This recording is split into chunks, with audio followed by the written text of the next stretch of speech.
సాధారణంగా ఏమిటి అనంటే కొన్ని నక్షత్రాల వాళ్ళు వివాహం చేసుకోకూడదు. అంటే వివాహం చేసుకుంటే ఎలా ఉంటుందంటే ప్రధానంగా వాళ్ళ యొక్క స్థితిగతులు, అలానే ఏదైతే మనస్తత్వాలు కూడా మారిపోతూ ఉంటాయి.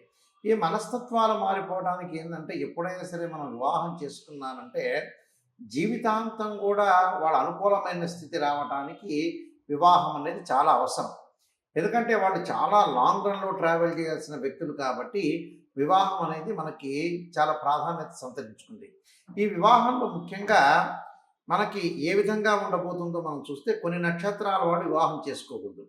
ఆ నక్షత్రాల్లో ముందు ముఖ్యంగా వచ్చేటప్పటికి మనకి 27 నక్షత్రాలున్నాయి. ఆ 27 నక్షత్రాల్లో ప్రధానంగా కొన్ని నక్షత్రాలనేవి చెప్పబడ్డాయి. ఆ నక్షత్రాల్లో మనం చూసుకునేటట్టయితే అశ్వని నక్షత్రం వాళ్ళు, జ్యేష్ఠ నక్షత్రం వాళ్ళు వివాహం చేసుకోకూడదు. అంటే అశ్విని నక్షత్రానికి అధిపతి కేతు అవుతాడు. జ్యేష్ఠ నక్షత్రానికి అధిపతి బుధుడు అవుతాడు.